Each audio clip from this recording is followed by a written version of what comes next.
The writer says overthinking is the silent trap of our generation. And I want to ask you directly, how many times have you sat in silence, replaying a decision in your mind until the opportunity slipped away? How many nights have you stared at the ceiling, wondering if you'll regret the choice you didn't make? How often have you convinced yourself that thinking harder will bring clarity, only to find yourself more confused, more anxious, and more paralyzed than before? The writer explains that overthinking is not intelligence, but fear disguised as analysis. It is hesitation dressed as wisdom. It is the thief of opportunity. And if you stay with me until the end of this video, you will discover the solution, the cure for indecision, the way to make choices without regret. Because this journey is not about thinking less, but about living more. Not about recklessness, but about courage. Not about perfection, but about progress. And as we move through this commentary, each principle will be a step toward freedom, each reflection a chance to break the cycle, each story a mirror for your own life. So stay with me, because at the end, the writer reveals the way out of overthinking. And once you see it, you will never look at your decisions the same way again. The writer says overthinking is like standing at a crossroads with 10 glowing paths, staring so long that the sun sets and the chance disappears. Because we believe that if we think harder, we'll find certainty, but certainty never comes. Instead, we drown in scenarios, what-ifs, and imagined regrets. And the writer insists that overthinking is not about being smart, but about being afraid. Afraid to fail, afraid to regret, afraid to miss out. And so we paralyze ourselves with endless analysis, telling ourselves we're being careful, when in truth, we're wasting time, energy, and courage. And the cost is devastating, because opportunities vanish, relationships fade, dreams expire. And the writer warns that overthinking is not harmless but destructive. It erodes confidence, steals clarity, and leaves us trapped in hesitation. And the first step to freedom is to recognize that overthinking is not wisdom, but fear in disguise. The writer says that overthinking is the art of hesitation, the slow erosion of confidence, the thief of opportunity. And he explains that when we drown ourselves in endless scenarios, we believe we're protecting ourselves, but in reality, we're sabotaging ourselves. Because the more we chase certainty, the more we lose clarity, and the more we try to calculate every possible outcome, the more we trap ourselves in indecision. And so the writer asks us to reflect. What has overthinking already cost you? A career move you delayed until the opportunity vanished. A relationship you hesitated to pursue until the person walked away. A dream you postponed until time made it impossible. Because the writer says overthinking is not harmless, it is destructive. It erodes confidence, steals clarity, and leaves us trapped in hesitation. And the first step to freedom is to recognize that overthinking is not wisdom, but fear in disguise. The writer says that overthinking is the silent killer of clarity, because when we drown in endless scenarios, we paralyze ourselves and lose the courage to act. And he explains that decisions are not destroyed by lack of intelligence, but by fear of regret, fear of failure, fear of missing out. And the truth is that the more we try to calculate every possible outcome, the more we trap ourselves in indecision. And so the writer insists that the cure for overthinking is not more thinking, but decisive living. And that is the promise of this book, that if you stay with me until the end, you will discover the solution, the cure for indecision, the way to make choices without regret. And once you see it, you will never look at your decisions the same way again. The writer says overthinking is like standing at a crossroads with 10 glowing paths, staring so long that the sun sets and the chance disappears. And he explains that what we call thinking carefully is often nothing more than fear disguised as intelligence, because the mind convinces us that if we analyze every possible outcome, we will find certainty. Yet certainty never comes, and so we drown in scenarios, what-ifs, and imagined regrets until our courage evaporates. The writer insists that overthinking is not about being smart, but about being afraid, afraid to fail, afraid to regret, afraid to miss out. And this fear masquerades as wisdom, tricking us into believing that hesitation is safety, when in truth, hesitation is the slow erosion of confidence, the thief of opportunity, the silent killer of clarity. And he illustrates this with countless examples. The student who spends years debating which career to pursue until the best opportunities vanish. The entrepreneur who waits for the perfect market conditions until competitors dominate the space. The person who hesitates to confess love until the relationship fades away. Each story a mirror of how overthinking destroys lives, not through action, but through inaction. The writer explains that overthinking is a psychological loop, a cycle where the brain magnifies uncertainty until it feels unbearable. And neuroscience shows us that when we overthink, the prefrontal cortex floods with scenarios, the amygdala amplifies fear, and the body responds with paralysis. So we sit frozen, believing we are being careful, when in reality we are sabotaging ourselves.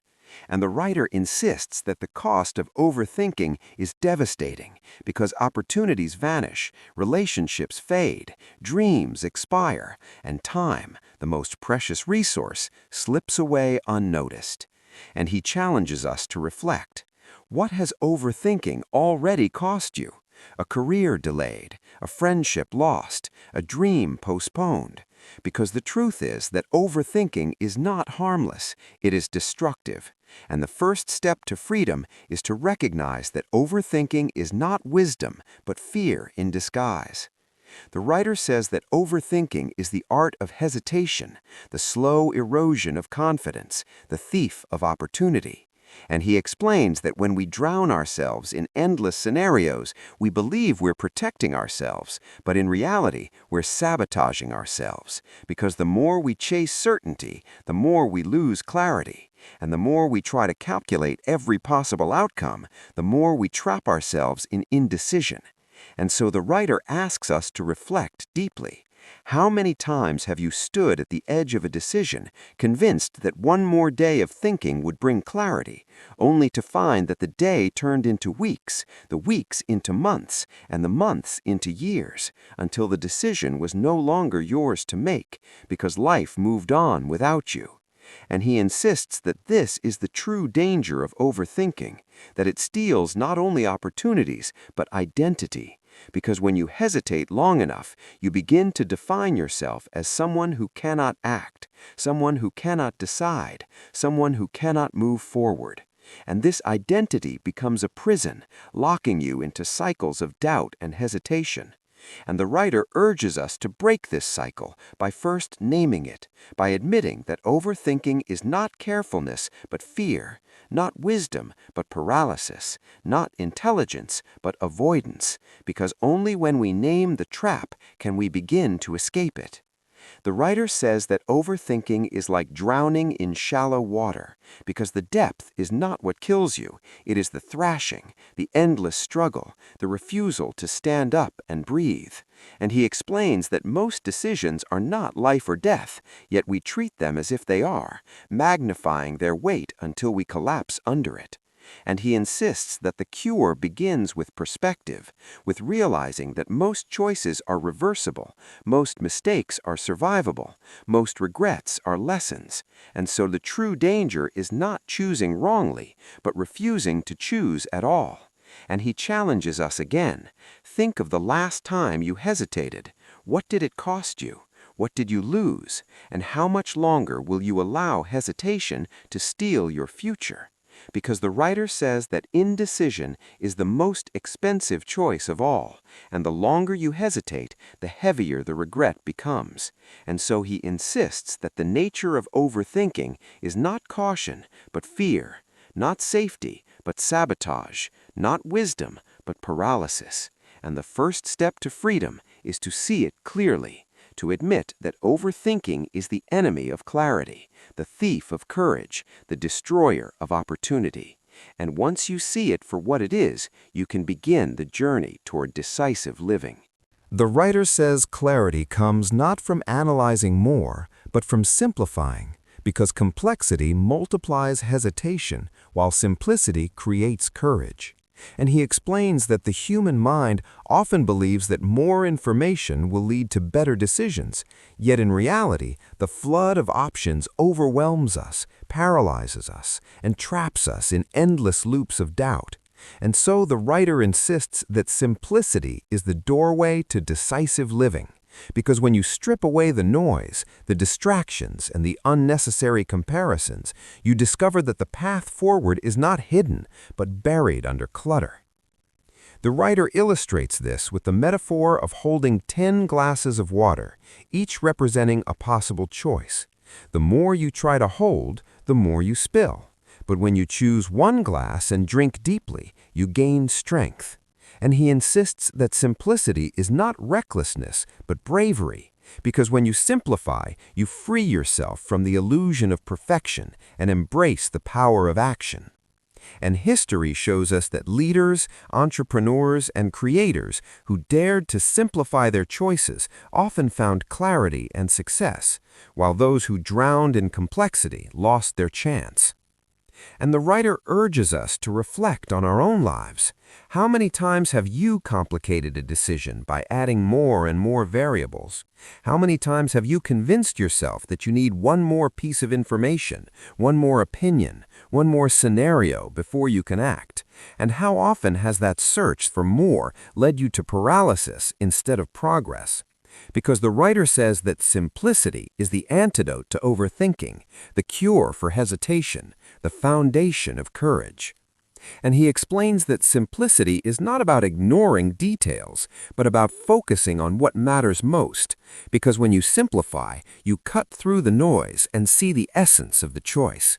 And he gives the example of Steve Jobs, who famously wore the same outfit every day to eliminate unnecessary decisions, freeing his mind for creativity and innovation. And he points to entrepreneurs who choose one clear strategy instead of drowning in endless possibilities, artists who focus on one medium instead of chasing every trend, athletes who master one discipline instead of scattering their energy, each story a testament to the power of simplicity. And the writer insists that simplicity is not about being careless, but about being courageous, because when you simplify, you commit, and commitment is the birthplace of clarity. And he challenges us to ask, what is one choice you can simplify today? What is one path you can commit to without hesitation? What is one distraction you can cut away to reveal the essence of your decision? Because the writer says that simplicity is the act of courageously choosing less so that you can live more.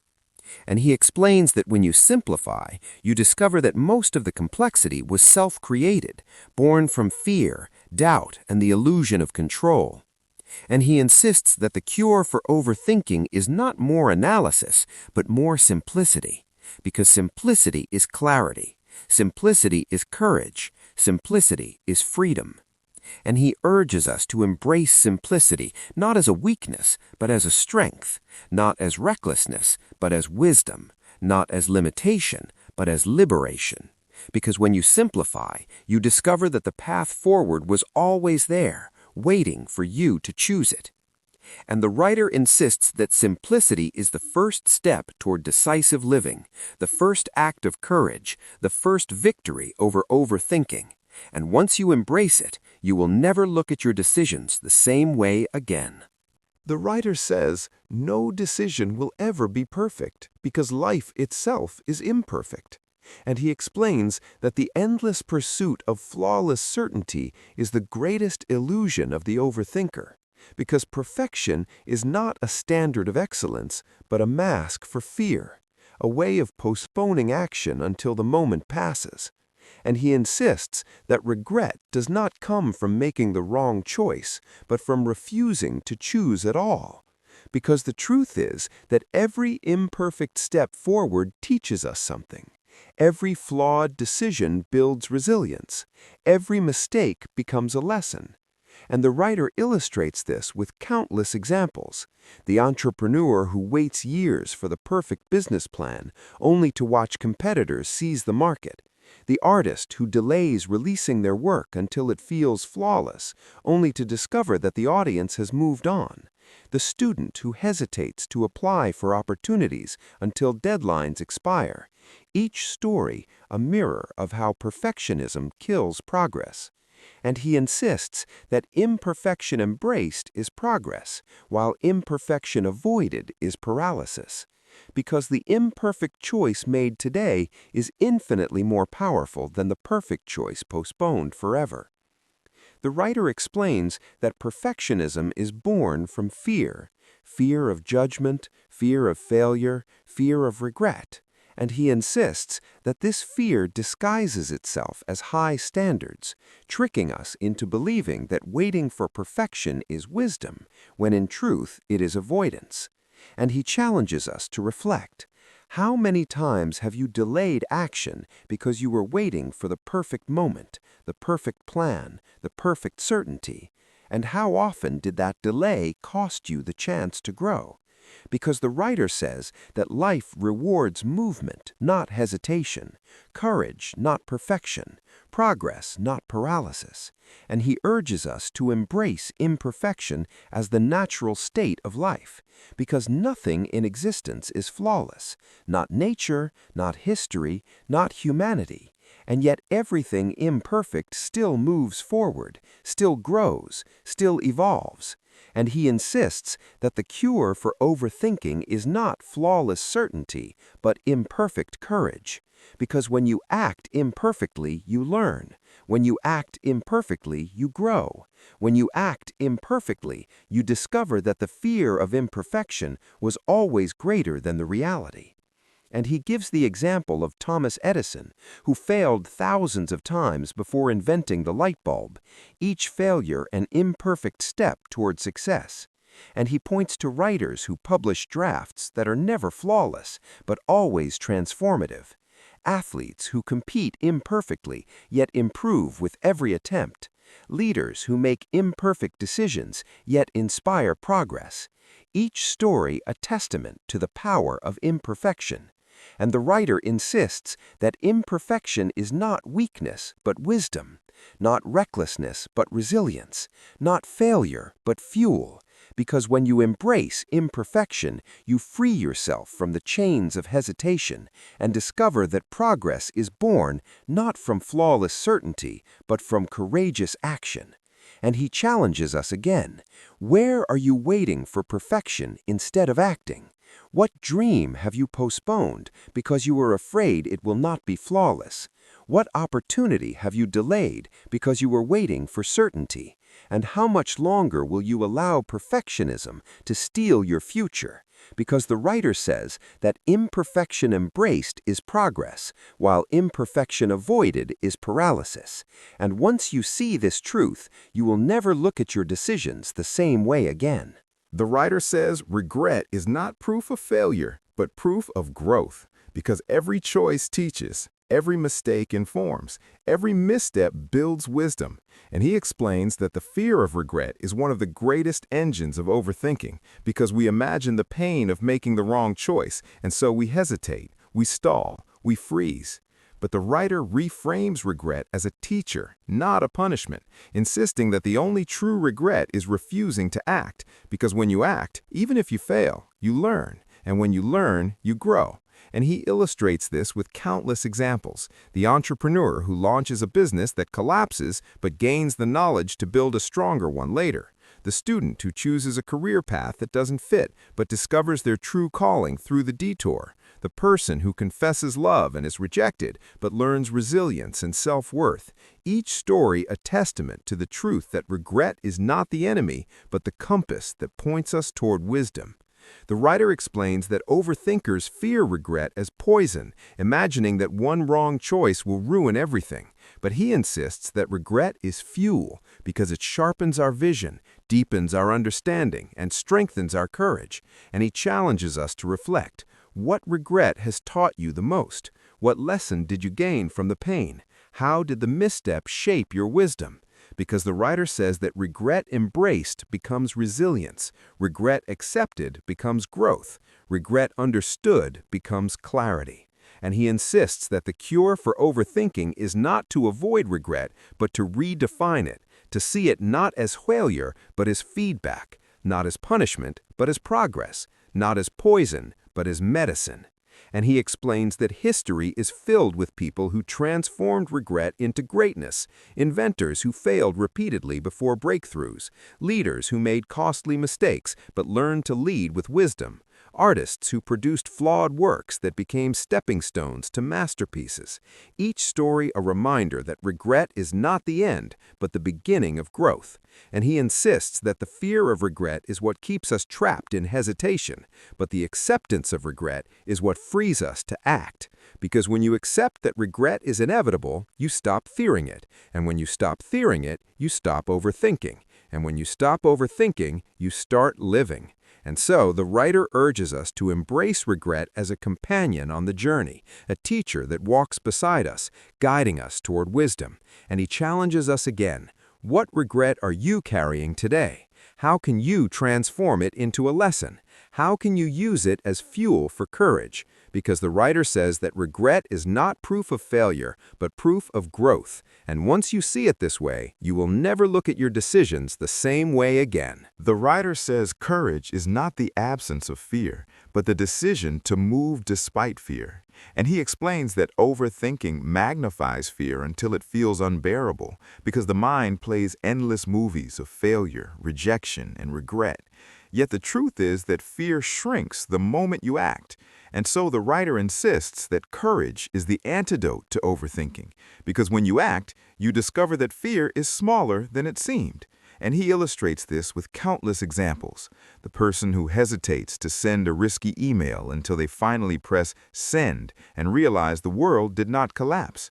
The entrepreneur who fears launching a product until they release it and discover that customers respond with enthusiasm. The student who fears speaking in public until they step on stage and find their voice. Each story a reminder that fear is a shadow that grows only in hesitation but dissolves in action. The writer explains that courage is not about being fearless, but about being willing. Because fear never disappears, it only changes shape.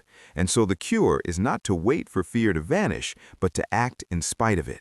And he insists that every courageous act builds momentum, shrinks hesitation, and creates clarity, because courage is the bridge between overthinking and decisive living. And he challenges us to reflect, what action are you avoiding because of fear? What opportunity have you delayed because you were waiting to feel ready? What dream have you postponed because you were waiting for certainty? And how much longer will you allow fear to dictate your choices? Because the writer says that courage is the decision to move forward, even when the outcome is uncertain. And he explains that history is filled with people who transformed their lives through courage, leaders who made bold decisions in times of crisis, artists who released imperfect works that inspired generations, inventors who risked ridicule to create breakthroughs, each story a testament to the truth that courage is the seed of progress. And he insists that courage is not recklessness, but resilience, not arrogance, but action, not perfection, but persistence, because when you act with courage, you discover that the fear of failure was always greater than the reality. And he urges us to embrace courage as a daily practice, a habit of choosing movement over hesitation, action over paralysis, progress over perfection, because the writer says that courage is the antidote to overthinking, the cure for hesitation, the foundation of clarity. And once you embrace it, you will never look at your decisions the same way again. The writer says indecision is the most expensive choice of all, because every moment spent in hesitation is a moment lost forever. And he explains that opportunities do not wait, relationships fade, dreams expire, and time, the most precious resource of all, slips away unnoticed. And he insists that indecision is not safety, but self-sabotage, because refusing to choose is choosing to lose. And he illustrates this with countless examples. The student who delays applying for scholarships until deadlines pass, the entrepreneur who hesitates to launch until competitors dominate the market, the person who waits too long to confess love until the chance disappears. Each story a mirror of how indecision robs us not only of opportunities, but of identity. Because when you hesitate long enough, you begin to define yourself as someone who cannot act, someone who cannot decide, someone who cannot move forward. And this identity becomes a prison, locking you into cycles of doubt and hesitation. The writer explains that indecision is the thief of destiny, because the longer you hesitate, the heavier the regret becomes. And he insists that indecision is not harmless, but destructive, because it erodes confidence, steals clarity, and leaves us trapped in paralysis. And he challenges us to reflect. What has indecision already cost you? What opportunities have slipped through your fingers? What dreams have you postponed until they expired? What relationships have you lost because you hesitated too long?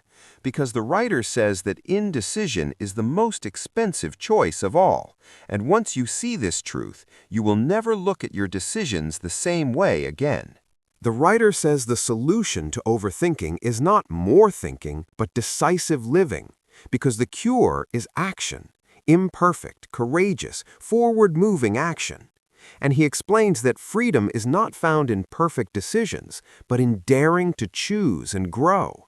Because clarity is not born from endless analysis, but from movement, from momentum, from the willingness to step forward even when the path is uncertain. And he insists that decisive living is liberation, because when you act, you reclaim your time, your identity, and your destiny. And he illustrates this with countless examples. The entrepreneur who stopped waiting for certainty and launched their idea, discovering that customers responded with enthusiasm and growth followed. The artist who stopped polishing endlessly and released their work, finding that imperfection resonated more deeply than perfection ever could. The leader who made bold choices in times of crisis and inspired progress. Each story a testament to the truth that decisive living is not recklessness, but wisdom, not arrogance, but courage, not perfection, but progress. And the writer urges us to reflect. How many times have you postponed action because you were waiting for certainty? How many dreams have you delayed because you were waiting for the perfect moment? How many opportunities have you lost because you were waiting to feel ready?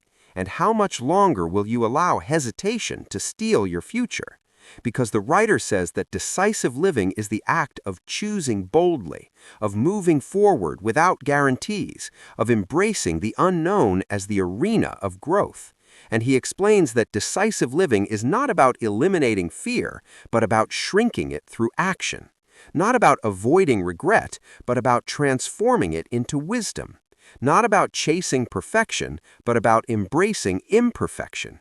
And he insists that decisive living is the antidote to overthinking, the cure for hesitation, the foundation of clarity. Because when you act decisively, you discover that life rewards movement, not paralysis, courage, not caution, progress, not perfection. And he challenges us again. What bold choice will you make today? What action will you take without waiting for certainty? What step will you embrace without fear of imperfection? Because the writer says that freedom is found not in endless analysis, but in daring to act. And once you embrace decisive living, you will never look at your decisions the same way again. Because decisive living is not just a method of making choices, it is a philosophy of life, a way of reclaiming your destiny, a way of breaking free from the chains of hesitation. And the writer insists that decisive living is the ultimate liberation, because when you act boldly, you discover that the world opens doors for you, opportunities appear, momentum builds, and clarity emerges. And he urges us to stop waiting, stop hesitating, stop drowning in scenarios, and start living decisively. Because the cure for overthinking is not more thinking, but decisive living. And once you see this truth, you will never look at your decisions the same way again. The writer says the way out of overthinking is simple yet transformative, because the cure is not found in endless analysis, but in decisive living. And he explains that the journey we have taken together, from recognizing the nature of overthinking, to trusting simplicity, to embracing imperfection, to redefining regret, to acting with courage, to understanding the devastating cost of indecision, and finally to embracing the freedom of decisive living, has been building toward this moment, the moment of solution, the moment of clarity, the moment of liberation. And he insists that the answer is not hidden in complexity, but revealed in action. because the writer says that the solution to overthinking is not more thinking, but more living, not more hesitation, but more courage, not more perfection, but more progress. And he illustrates this with countless examples. The person who finally stops waiting for certainty and takes the leap into a new career, discovering that the act of moving forward creates opportunities they never imagined. The entrepreneur who stops drowning in scenarios and launches their idea, discovering that customers respond not to flawless plans, but to bold action. The artist who stops polishing endlessly and releases their work, discovering that imperfection resonates more deeply than perfection ever could. The leader who stops hesitating and makes bold choices in times of crisis, discovering that courage inspires progress even when outcomes are uncertain. Each story a testament to the truth that decisive living is the cure for overthinking, the antidote to hesitation, the foundation of clarity. And the writer urges us to reflect. How many more opportunities will you allow hesitation to steal? How many more dreams will you postpone until they expire? How many more relationships will you lose because you hesitated too long? And how much longer will you allow fear, perfectionism, and regret to dictate your choices? Because the writer says that the cure is not found in waiting, but in acting, not in analyzing, but in choosing, not in fearing, but in daring. And he insists that decisive living is not recklessness, but wisdom, not arrogance, but courage, not perfection, but progress.